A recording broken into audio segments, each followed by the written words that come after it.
Hello friend, world IAS institute में आपका स्वागत है। आज हम लेकर के आए हैं 7 अगस्त 2021 को ज्योग्राफी पार्ट 9। आज का हमारा लेक्चर है 9। आज के लेक्चर में हम अध्याय देखेंगे चट्टानें। चट्टानें अध्याय से संबंधित हम जानकारी प्राप्त कराएंगे, कौन कौन सी चट्टानें होती हैं, क्या क्या कारण होता है। और इससे पहले कि अगर वीडियो हमारी आपने नहीं देखी हो तो हमारी वीडियो देखें, और हमारी सबसे पहले वीडियो को पाने के लिए लाइक, शेयर एवं सब्सक्राइब करें। हम ये सीरीज ज्योग्राफी की वर्णवाल ऑथर की लेके चल रहे हैं। जो वर्णवाल हैं, वर्णवाल जी महेश कुमार वर्णवाल, उसकी ज्योग्राफी है, उसको हम डिस्कस कर रहे हैं। प्रत्येक दिन एक अध्याय को हम डिस्कस करते हैं, चाहे वो टाइम कितना भी लग जाए, 10 मिनट भी हो सकती हैं, 12 भी हो सकती हैं, 15 भी हो सकती हैं। तो आप ध्यान से देखते रहें, इसमें संपूर्ण जानकारी आपको मिलेगी। आइए चलते हैं, हम अपना टॉपिक स्टार्ट करते हैं। हमारा आज का टॉपिक चट्टानों से संबंधित है। तो एकदम सॉरी गाइस, हाँ आइए चलते हैं। चट्टान, चट्टान किसे कहते हैं हम देखेंगे। चट्टान किसे कहते हैं? पृथ्वी के क्रस्ट में, पृथ्वी के क्रस्ट में मिलने वाले सभी प्रकार के मतलब मुलायम एवं कठोर पदार्थों को चट्टान कहते हैं। जो भी पदार्थ हमारे इकट्ठा होकर रूप ले लेते हैं, बड़ा रूप ले लेते हैं, तो उसको चट्टान कहते हैं। जैसे आप गाज़ियाबाद में आप कचरे के उसको ढेर को ही ले लें तो वो भी एक चट्टान बन जाती है। दिल्ली से पहले जो गाज़ियाबाद है उसमें अगर हम कचरे को ढेर को ही ले लें तो वो भी एक चट्टान है। तो ये कह रहा है कि पृथ्वी के क्रस्ट में मिलने वाले सभी प्रकार के मुलायम एवं कठोर पदार्थों को चट्टान कहा जाता है। चट्टान का कोई रूप नहीं है, चट्टान का कोई रूप नहीं है। ठीक, इन पदार्थों का निर्माण अनेक प्रकार के खनिजों का मिश्रण है। इन पदार्थों का निर्माण अनेक प्रकार के खनिजों के मिश्रण से बना हुआ होता है। किससे होता है? अनेक प्रकार के खनिजों से बना हुआ होता है। क्रस्ट के पृष्ठ में, पृथ्वी के क्रस्ट में तत्वों की संख्या लगभग 110 होती है। वेरी इंपॉर्टेंट, ये चीज़ नोट आउट करेंगे कि पृथ्वी के क्रस्ट को हमने जाना है भूपरपटी बोलते हैं हम इसको। क्रस्ट को मैं फिर से एक बार दोहरा दूँ। वैसे हमारे पिछले वाली वीडियो में आंतरिक संरचना में आप उनको देख लें। क्रस्ट होता है एक क्या होता है? क्रस्ट होता है, एक मेंटल होता है, उससे अंदर वाला भाग क्या होगा? मेंटल होता है। फिर होता है कोर होता है। फिर क्या होता है? कोर।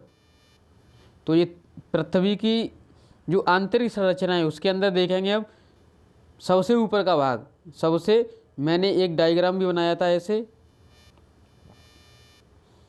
तो ये सबसे जो ऊपरी भाग होता है ये वाला, ये होता है क्रस्ट यानी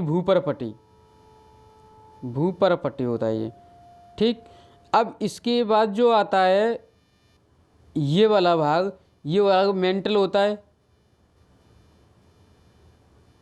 ये वाला कोर होता है। ये क्या होता है? कोर।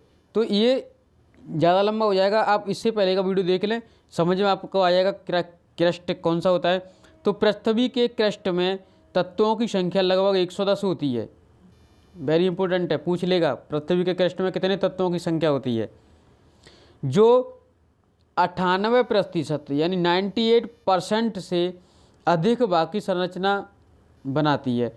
कितने बाकी संरचना? ये 110 तत्व होते हैं। वो कितने परसेंट पृथ्वी के भाग की संरचना बनाती है? 98% भाग के लिए ये उत्तरदायी हैं 110 तत्व। आगे चलते हम। क्रस्ट में खनिजों की संख्या, अगर हम खनिजों, ये तो तत्व हो गए, अगर हम इसमें खनिजों की तत्व देखें, खनिजों की संख्या तो लगभग 2000 से अधिक होती है। लगभग कितनी होती है? 2000 से अधिक होती है। लेकिन कुल 24 खनिजों को चट्टान के निर्माण में सहायक माना जाता है। कितने होते हैं सहायक? कुल 24 खनिज, कुल 24 खनिजों को चट्टान के निर्माण में सहायक माना जाता है।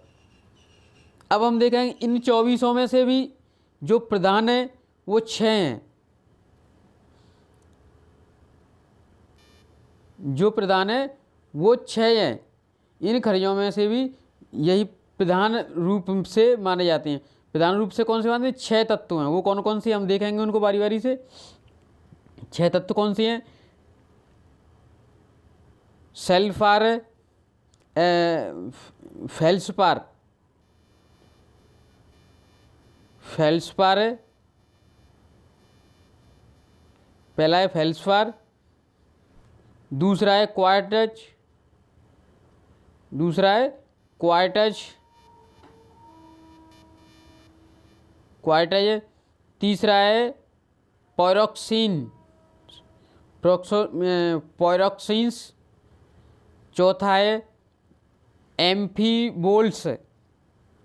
चौथा कौन सा है? एम्फीबोल्स, एम्फीबोल्स। चौथा क्या है? एम्फीबोल्स। पांचवा है अभ्रक। पांचवा कौन सा है? अभ्रक। छठवां है ओलिविन। छठवां कौन सा है? Olivine, olivine. तो ये 6 तत्व हैं जो प्रधान तत्व के रूप में माने जाते हैं। ठीक है, ये 6 तत्व प्रधान तत्वों के रूप में। इनके साथ निर्माणकारी हैं, सिलिकेट है, निर्माणकारी जो सहायक होते हैं इनके खनिजों में सहायक, तुम्हारा सिलिकेट है, सिलिकेट हो गया, ऑक्साइड हो गया, कार्बोनेट हो गया, ये इनके सहायक हैं। ये प्रधान खनिजों के सहायक तत्व हैं। आइए देखते हैं हम अपना चट्टानों के प्रकार, types of rocks. Type of rocks देखते हैं हम। पहली है हमारी आग्नेय चट्टान। पहली आग्नेय चट्टान हम देखेंगे। यह चट्टान रवेदार होती है। जो आग्नेय चट्टान है वो कैसी होती है? रवेदार होती है। इसको प्राथमिक चट्टान भी कहते हैं। हम आग्नेय चट्टान को प्राथमिक चट्टान भी कहते हैं। पूछा जा सकता है सवाल, निम्न में से प्राथमिक चट्टान किसे कहा जाता है? आग्नेय चट्टान, अवसादी चट्टान या रूपांतरित चट्टान? तो हम आग्नेय चट्टान को प्राथमिक चट्टान भी कहते हैं। यह चट्टानें जीवाश्म रहित होती हैं। ये कैसी होती हैं? जीवाश्म रहित होती हैं। इन चट्टानों में अधिकांश विघटन तथा वियोजन होते रहते हैं। इन चट्टानों में क्या होता है? विघटन और वियोजन होते रहते हैं। क्रस्ट का 90% भाग आग्नेय चट्टानों से बना होता है। अग्नि नहीं है यहाँ पे, आग्नेय है। क्रस्ट का 90% भाग आग्नेय चट्टानों से बना होता है। ठीक है, अब हम देखेंगे आग्नेय चट्टान कौन कौन सी होती हैं। ये हमारा इसका पेज से ओवर हो जाता है, इसलिए मैंने वो नहीं लिया, लेकिन हम डिस्कस जरूर करेंगे। आग्नेय चट्टानें हमारी 2 प्रकार की होती हैं। एक अंतर्जात आग्नेय चट्टानें होती हैं, एक बाह्य आग्नेय चट्टान होती हैं। तो हम देखेंगे अंतर्जात आग्नेय चट्टान में कौन कौन सी आएंगी। तो अंतर्जात आग्नेय चट्टान में भी 2 आती हैं। कौन कौन सी? नंबर फर्स्ट है, पहला नंबर है पातालीय अंतर्जात आग्नेय चट्टान। पहली कौन सी है? पातालीय अंतर्जात आग्नेय चट्टान, जिसके रवे बड़े बड़े होते हैं। जो पातालीय अंतर्जात आग्नेय चट्टान होती है उसके रवे बड़े बड़े होते हैं। और ये ग्रेनाइट चट्टान का एक उदाहरण है। जो पातालीय अंतर्जात आग्नेय चट्टान है वो ग्रेनाइट चट्टान का एक उदाहरण है।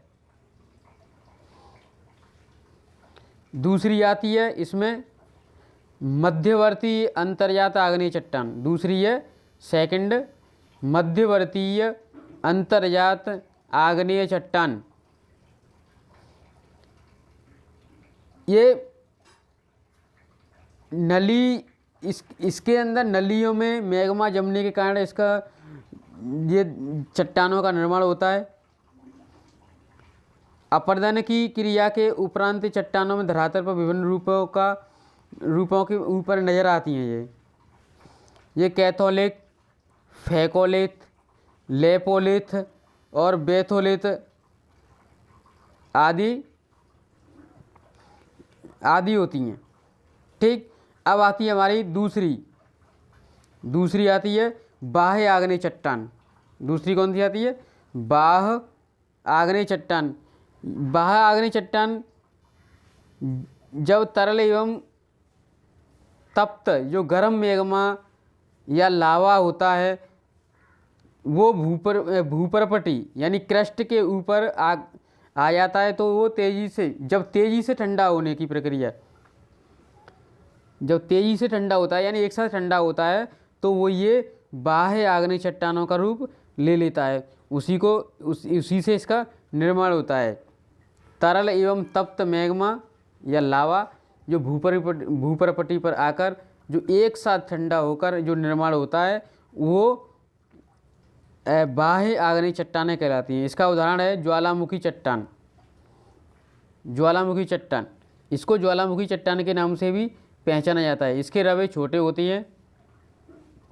अंतर्जात आग्नेय चट्टान के इसको विपरीत होते हैं, रवे उसके बड़े होते हैं, इसके रवे छोटे होते हैं। इसका अच्छा उदाहरण है बेसाल्ट। इसका अच्छा उदाहरण है बेसाल्ट। आइए चलते हैं हम अपने अगले दूसरे अवसादी चट्टान के ऊपर। दूसरी हमारी अवसादी चट्टान। जब पृथ्वी तल पर आग्नेय तथा रूपांतरित चट्टानों के अपर्दन एवं निक्षेपण के द्वारा जिन चट्टानों का निर्माण होता है उनको ही अवसादी चट्टान कहते हैं। जब आग्नेय तथा रूपांतरित चट्टानों के अपर्दन से या निक्षेपण से जिन चट्टानों का निर्माण होता है उनको ही अवसादी चट्टान कहते हैं। इतना समझ में आया? अगला अवसादी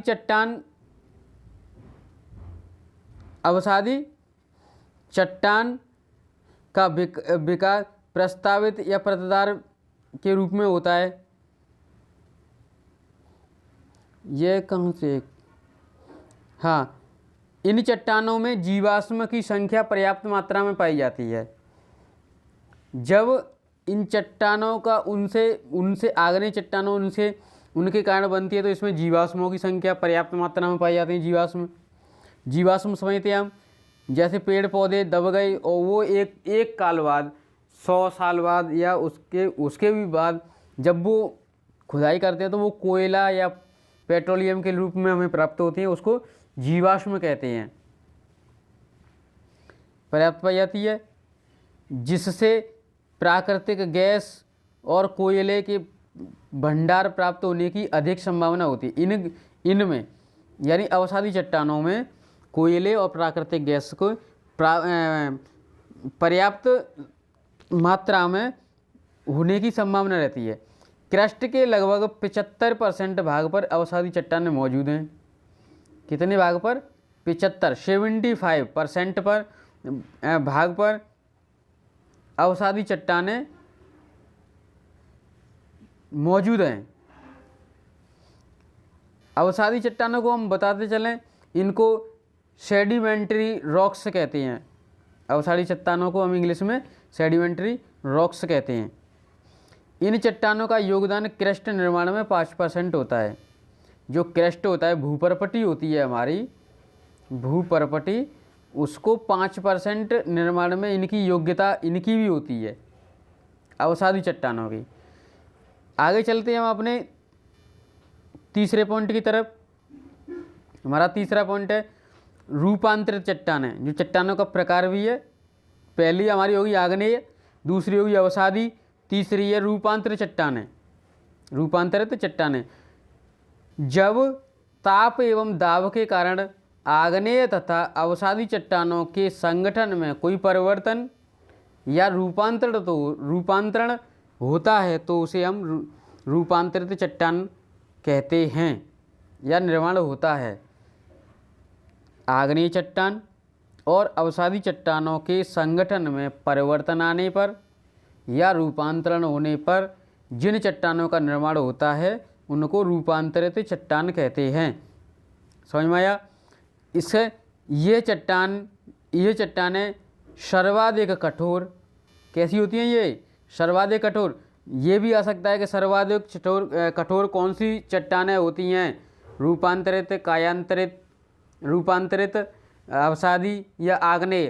तो सबसे कठोर रूपांतरित चट्टानें होती हैं, क्योंकि ये चट्टानें आग्नेय तथा अवसादी का रूप परिवर्तन ही होता है। ये जीवाश्म रहित होती हैं। सबसे कठोर होंगी तो जीवाश्म इसमें होंगे ही नहीं। समझ में आया? जब ये कठोर सबसे होंगी तो इनमें जीवाश्म होंगे ही नहीं, होने की संभावना ही नहीं है। अब हम कुछ उदाहरण देख लेते हैं रूपांतरित चट्टान के। तो सेल का रूपांतर होता है स्लेट में, चूना पत्थर या डोलोमाइट का होता है संगमरमर में। नोट करते जाएंगे आप। सेल का स्लेट में, चूना पत्थर तथा डोलोमाइट का संगमरमर में। ठीक। बालू का पत्थर क्वार्टजाइट में, कांग्लोमेंट तथा बड़े कणों वाली चट्टान, जो बड़े कणों वाली होती है उसका भी क्वार्टजाइट में होता है परिवर्तन। ये तो हुई अवसादी चट्टानों के। अब देखेंगे आग्नेय चट्टानों का निर्माण, रूपांतरण किसमें होता है? ग्रेनाइट, ये किसका है? आग्नेय चट्टान का है। ग्रेनाइट किसमें बदलती है? नीस में। आग्नेय चट्टान किसमें? ग्रेनाइट किसमें बदलती है? नीस में। फाइलाइट किसमें बदलती है? सिस्ट में। फाइलाइट सिस्ट में बदलती है। ठीक। सॉरी, ये उसका आ गया फाइलाइट। ये रूपांतरित से रूपांतरित में होना है। फाइलाइट जो है वो रूपांतरण से चलो हम रूपांतर का ही देख लेते हैं। अब फाइलाइट स्लेट बदलती है किसमें? देखो मैं फिर से शुरू से बताऊँ। सेल बदली स्लेट में, जो अवसादी है सेल अवसादी चट्टान है। सेल अवसादी है जो रूपांतरण में बदली स्लेट में। रूपांतरण किसमें हुई? स्लेट में। अब देखो स्लेट रूपांतरित होगी, ये रूपांतर है इसलिए रूपांतर का रूपांतर है। स्लेट किसमें होगी? फाइलाइट में। स्लेट किससे बनी? अवसादी से रूपांतरण हुई। अब रूपांतरण से रूपांतरण होगा, स्लेट किसमें बदलेगी? फाइलाइट में। फाइलाइट किसमें बदलेगी? सिल्ट में। समझ में आ रहा है? स्लेट बदली फाइलाइट में, फाइलाइट बदली सिल्ट में। ठीक। गैब्रो सरपेंटाइन, गैब्रो बदली सरपेंटाइन में। ये हो गई रूपांतरित चट्टानों का भी रूपांतरण। अब देख लेते हैं हम आग्नेय चट्टानों का रूपांतरण। तो आग्नेय चट्टानों का रूपांतरण देखेंगे हम। ग्रेनाइट किस में बदलेगी? नीस में। ग्रेनाइट नीस में बदलेगी। ग्रेनाइट नीस में बदलेगी। बेसाल्ट एम्फीबोलाइट या सिल्ट में।